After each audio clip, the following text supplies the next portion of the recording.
అయోధ్యలో శ్రీరామ మందిరం, కాశీ విశ్వనాథ్ ధామ్, ఇప్పుడు 1000 ఏళ్లు కలిగిన ఇండోనేషియాలోని ప్రాంబనన్ హిందూ దేవాలయం. దేశ సరిహద్దులను దాటి ప్రపంచవ్యాప్తంగా భారత సనాతన సంస్కృతి, నాగరికత వారసత్వాన్ని పరిరక్షించే దిశగా మరో కీలక అడుగు పడిందా? ప్రపంచంలోనే అత్యధిక ముస్లిం జనాభా కలిగిన ఇండోనేషియాలో ప్రధాని నరేంద్ర మోదీ పర్యటన ఎందుకు అంతటి ప్రాధాన్యం సంతరించుకుంది? ప్రాంబనన్ ఆలయ సంరక్షణ కోసం భారత్, ఇండోనేషియా మధ్య కుదిరిన చారిత్రాత్మక అవగాహన వెనుక ఉన్న వ్యూహం ఏంటి? Let's watch.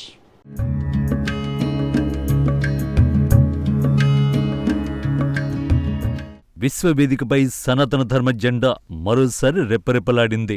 నాడు అయోధ్యలో శ్రీరాముడి ప్రాణప్రతిష్ఠతో చరిత్ర సృష్టించిన భారత్ నేడు ఇండోనేషియా గడ్డపై 1000 ఏళ్ల చరిత్ర కలిగిన ప్రాంబనన్ దేవాలయ సముదాయంలో తన సాంస్కృతిక దౌత్యాన్ని ప్రపంచానికి మరోసారి చాటి చెప్పింది. అవును, భారత సరిహద్దులను దాటి ప్రపంచవ్యాప్తంగా సనాతన ధర్మ వారసత్వాన్ని సంరక్షించడమే లక్ష్యంగా ప్రధాని నరేంద్ర మోదీ నాయకత్వంలో కొత్త అధ్యాయం ఆవిష్కృతమవుతోంది.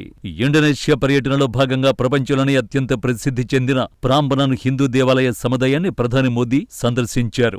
ఇండోనేషియా అధ్యక్షుడు ప్రభువో సుబియాంతోతో కలిసి ప్రత్యేక పూజలు నిర్వహించారు. త్రిమూర్తులైన బ్రహ్మ, విష్ణు, మహేశ్వరులకు అంకితమైన ఈ మహాక్షేత్రంలో మోదీ పర్యటన సనాతన ధర్మానికి భౌగోళిక సరిహద్దులు లేవనే సందేశాన్ని ప్రపంచానికి అందించింది.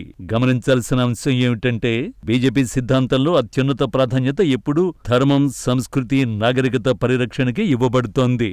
అధికారం ఒక సాధనం మాత్రమే, కాని ధర్మ పరిరక్షణే అంతిమ లక్ష్యమనే భావన ఈ పర్యటనలో స్పష్టంగా ప్రతిబింబించింది. ప్రపంచంలోనే అత్యధిక ముస్లిం జనాభా ఉన్న ఇండోనేషియాలో కూడా సనాతన ధర్మ మూలాలు ఎంత బలంగా నిలిచి ఉన్నాయో ప్రాంబనన్ ఆలయ వైభవం తెలియచేస్తోంది. ఈ చారిత్రాత్మక దేవాలయాన్ని సందర్శించడమే కాకుండా దాని సంరక్షణ, పునర్వైభవం కోసం భారత్, ఇండోనేషియా మధ్య ఉమ్మడి కార్యాచరణకు శ్రీకారం చుట్టబడింది.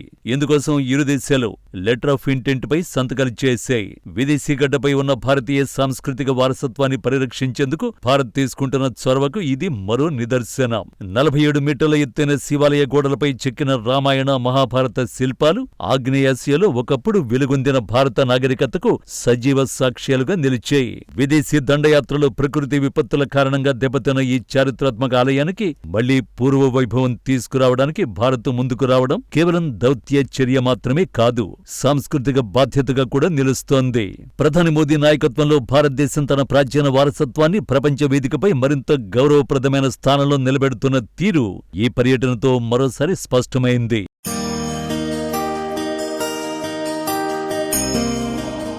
ప్రాంబనన్ దేవాలయ సందర్శనతో భారత్, ఇండోనేషియా సంబంధాలు కేవలం దౌత్య భాగస్వామ్యానికే పరిమితం కావని, వేల సంవత్సరాల నాగరికత బంధంపై ఆధారపడి ఉన్నాయని మరోసారి స్పష్టమైంది. అంతర్జాతీయ వేదికలపై భారతదేశ ప్రతిష్టను మరింత బలోపేతం చేయడంతో పాటు ప్రపంచవ్యాప్తంగా విస్తరించి ఉన్న సనాతన ధర్మ వారసత్వాన్ని గుర్తించి సంరక్షించడం కూడా ప్రధాని నరేంద్ర మోదీ విదేశాంగ దౌత్యంలో కీలక భాగంగా కనిపిస్తోంది.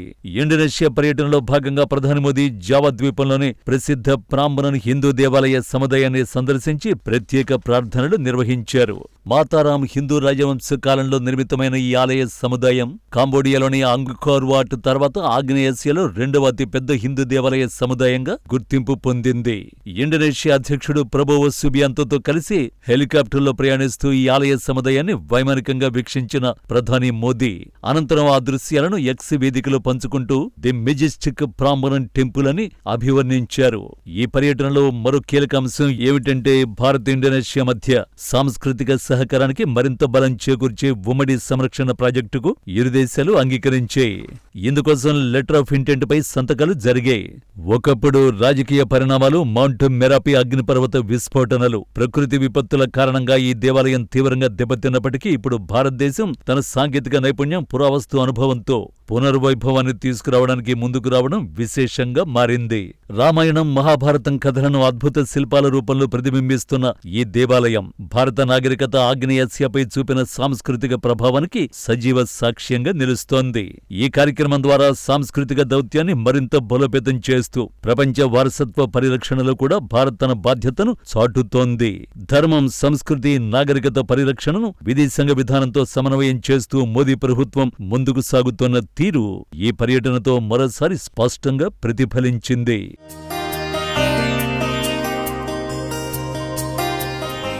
ఇది కేవలం ఒక విదేశీ పర్యటన కాదు, భారత నాగరికత వైభవాన్ని ప్రపంచ వేదికపై మరోసారి ప్రతిష్టాత్మకంగా నిలబెట్టిన చారిత్రాత్మక ఘట్టం.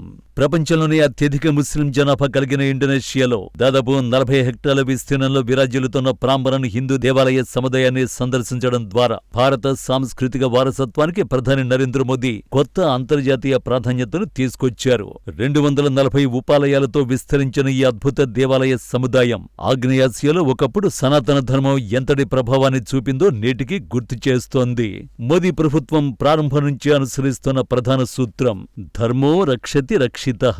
ధర్మాన్ని కాపాడితే అదే ధర్మం సమాజాన్ని, సంస్కృతిని, నాగరికతను రక్షిస్తుందనే భారతీయ తత్వాన్ని ప్రపంచానికి పరిచయం చేయడంలో ఈ పర్యటన మరో మైలురాయిగా నిలిచింది. చారిత్రక ఆధారాలు చెబుతున్నదేమిటి అంటే 10వ శతాబ్దం తర్వాత రాజకీయ పరిణామాలు, ప్రకృతి వైపరీత్యాలు, ముఖ్యంగా భూకంపాల కారణంగా ఈ ఆలయ సముదాయం తీవ్రంగా దెబ్బతింది.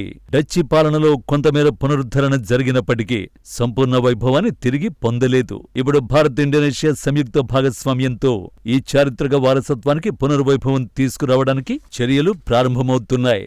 భారతదేశం కేవలం ఒక భౌగోళిక దేశం మాత్రమే కాదని, వేల సంవత్సరాల నాగరికతకు కేంద్ర బిందువని ఈ కార్యక్రమం మరోసారి గుర్తు చేసింది. సముద్ర వాణిజ్య మార్గాల ద్వారా భారత సంస్కృతి ఆగ్నేయాసియాకు ఎలా విస్తరించిందో చెప్పడానికి ప్రాంబణన్ దేవాలయమే ప్రత్యక్ష సాక్ష్యంగా నిలుస్తోంది. 47 మీటర్ల ఎత్తైన శివాలయం, రామాయణ మహాభారత శిల్పాలు, భారతీయ శిల్పకళ వైభవం ప్రపంచ వారసత్వంగా ఎలా నిలిచిందో తెలియచేస్తున్నాయి. యునెస్కో ప్రపంచ వారసత్వ జాబితాలో స్థానం పొందిన ఈ చారిత్రాత్మక దేవాలయ సముదాయం వద్ద ప్రధాని మోదీ, ఇండోనేషియా అధ్యక్షుడు ప్రభువో సుబియాంతో కలిసి నడిచిన ప్రతి అడుగు ఇరు దేశాల మధ్య వేల సంవత్సరాల నాగరికత బంధాన్ని మరోసారి గుర్తు చేసింది.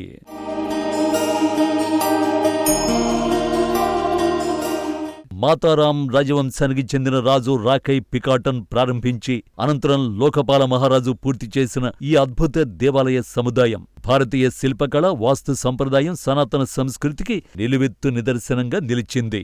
అయోధ్యలో శ్రీరామ మందిరం, కాశీ విశ్వనాథ్ ధామ్ కారిడార్, మహాకాళ్ మహాలోక్ వంటి ఆధ్యాత్మిక పునరుజ్జీవన కార్యక్రమాల తరువాత విదేశాల్లోని భారతీయ సాంస్కృతిక వారసత్వాన్ని కూడా సంరక్షించేందుకు భారత్ ముందుకు రావడం ఈ దౌత్యానికి కొత్త విస్తరణగా మారింది.